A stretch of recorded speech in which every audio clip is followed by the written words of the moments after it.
Students, I am Divya Kathiriyan. जैसे कि हम लोग कंटिन्यू करें हमारा chapter number 6 and is that directing. हम लोगों ने प्रीवियस लेक्चर्स में देख लिया है कि उसके क्या इंपॉर्टेंस है, उसके क्या कैरेक्टरिस्टिक्स है डायरेक्टिंग के। आज हम लोग देखने वाले हैं elements of directing. It means कि हमारे डायरेक्टिंग को सक्सेसफुल करने के लिए हमारे पास क्या क्या एलिमेंट का होना ज़रूरी है। तो हमारे पास मेनली 4 एलिमेंट्स है गाइज। ये चारों के चारों एलिमेंट मोस्ट इंपॉर्टेंट है फॉर दी 2 और 3 मार्क। ये पर्टिकुलरली एक एक पूछा जाता है, आपको सब साथ में नहीं पूछते। मे बी 1 मार्क में ऐसा पूछ सकते हैं कि भाई state the elements of directing, तो हमें ये सिर्फ 4 नाम लिख देने। Clear?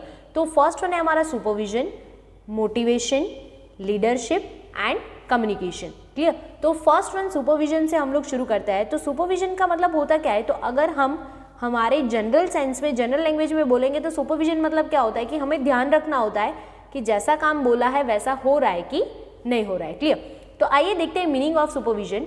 Supervision is the function of assuring that the work is being done in according with the plan and instructions.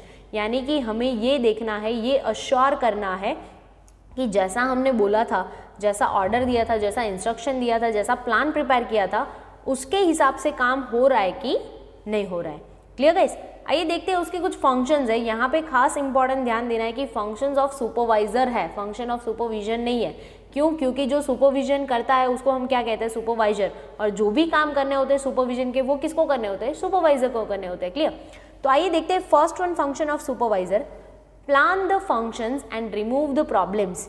यानी कि उसको उसके डिपार्टमेंट या फिर उसके नीचे जितने भी सबऑर्डिनेट्स है, जितने भी एम्प्लॉयज़ है, उसके लिए उसको प्लान प्रिपेयर करना पड़ेगा कि भाई मेरे एम्प्लॉयज़ कैसे काम करेंगे तो जल्दी से अच्छा से काम हो जाएगा। और अगर उसको कहीं पे प्रॉब्लम्स है तो उसको रिमूव भी करना है। क्लियर? फिर है प्रोवाइड अ नेसेसरी गाइडेंस। जहाँ पे भी उसको रिक्वायर्ड लग रहा है कि भाई मेरे को यहाँ पे कन्फ्यूजन है, मुझे नहीं पता चल रहा है कि मैं कैसे काम करूँ, कैसे आगे बढ़ूँ, तो वहाँ पे उसको प्रॉपर गाइडेंस भी देना पड़ेगा। थर्ड वन है supervise the employees constantly to save time and labour. यानी कि हमें हमारे एम्प्लॉयज़ के ऊपर कॉन्स्टेंटली ध्यान रखना है कि वो जहाँ से भी मतलब कंफ्यूज होना शुरू हो जाते हैं या फिर जहाँ पे उसको प्रॉब्लम हो रहा है तो हम लोग डायरेक्टली प्रॉम्प्टली उसको सॉल्यूशन दे पाए। तो इसके वजह से टाइम वेस्टेज भी कम होगा, साथ साथ में लेबर वेस्टेज भी कम होगा। क्लियर?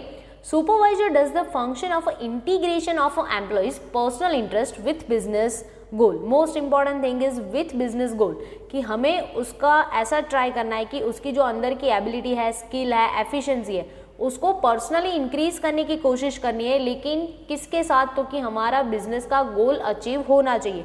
फिर ऐसा नहीं करना है हम बस उसके ऊपर ही फोकस कर रहे हैं और हमारा बिजनेस का गोल तो कहीं साइड पे रह गया। क्लियर?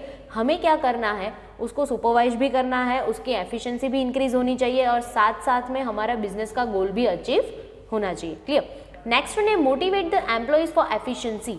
यानी कि हमें क्या करना है? अगर हमारे एम्प्लॉयज़ को कहीं पे ऐसा लग रहा है कि मैं ये नहीं कर पाऊंगा या फिर मुझे ये करना चाहिए और अगर मैं इतना अच्छे से नहीं कर पा रहा हूँ, तो जो रिक्वायरमेंट है तो हमें उसको मोटिवेट भी करना पड़ेगा। क्लियर?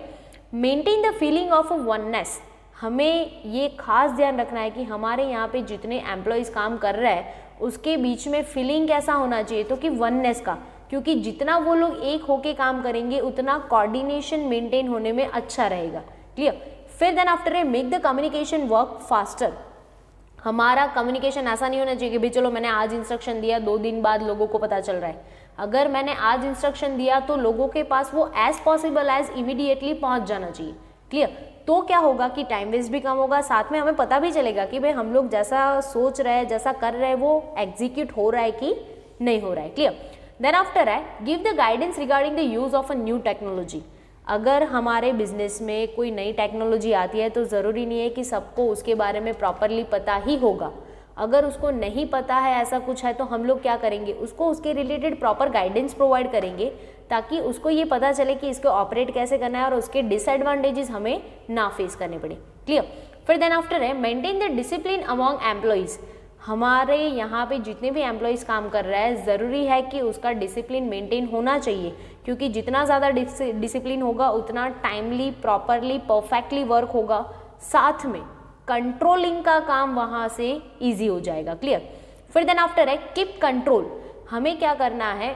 जितना भी काम हो रहा है, जितना भी वर्क हो रहा है, उसके ऊपर कंट्रोल भी मेंटेन करना पड़ेगा, क्योंकि मॉडर्न मेथड के अकॉर्डिंग कंट्रोल को हम लोग एज अ फीडबैक कंसिडर करते हैं और फीडबैक लेना ज़रूरी है, क्योंकि पता तो चले कि भाई प्लानिंग के हिसाब से हमें रिजल्ट मिला है कि नहीं मिला है। क्लियर।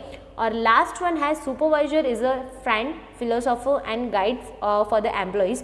यानी कि हमारे यहाँ पे जितने भी एम्प्लॉयज़ काम कर रहे हैं, ऐसा नहीं होना चाहिए कि भाई सुपरवाइजर है तो भाई हुक और क्रूक आपको मेरे ऑर्डर मानने ही पड़ेंगे, आपको करना ही पड़ेगा, आप ये नहीं करोगे तो ये पनिशमेंट मिलेगी एंड ऑल दैट। तो ऐसा नहीं होना चाहिए, उसको एज अ फ्रेंड काम करना है कि भाई जहाँ पे प्रॉब्लम है उसको फ्रेंडली हेल्प करना है, अगर उसको मतलब इंस्पिरेशन की ज़रूरत है तो उसको इंस्पायर करना है, मोटिवेट करना है, एफिशिएंसी इंक्रीज करेंगे, क्योंकि सबकी माइंड की एबिलिटी सेम नहीं होगी, तो उसको एज अ फिलोसोफर भी हमें उसको कंडक्ट करना पड़े। क्लियर।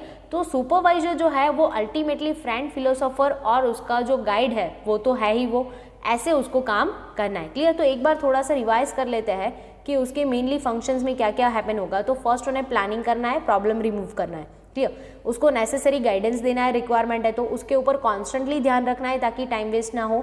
फिर क्या करना है तो कि उसको पर्सनल एफिशिएंसी इंक्रीज होना वैसा भी काम करना है, लेकिन बिजनेस गोल भी अचीव होना चाहिए। उसको मोटिवेट करना है, रिक्वायरमेंट है तो मेंटेन फीलिंग ऑफ वननेस। हमारे यहाँ पे जितने भी एम्प्लॉयज़ काम कर रहे हैं उसके बीच में कोऑर्डिनेट मेंटेन होना बहुत ज़रूरी है। Communication as possible as fast करना पड़ेगा।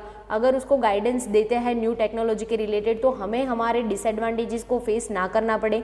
डिसिप्लिन होना चाहिए, कंट्रोल करना पड़ेगा और लास्ट फ्रेंड, फिलोसोफर और गाइड की तरह हमें उसको ट्रीट करना पड़ेगा। Clear guys. तो ये हो गया हमारा first element and is that supervisor के जो भी फंक्शंस थे और सुपरविजन। क्लियर। तो ये आपको पर्टिकुलर 2 और 3 मार्क के लिए पूछा जाता है, तो ये खास आपको नोट कर लेना है। Clear guys. तो आज का जो हमारा लेक्चर है वो हम लोग यहाँ पे ही रखते हैं, बाकी के जो पोर्शन है वो नेक्स्ट लेक्चर में देखेंगे।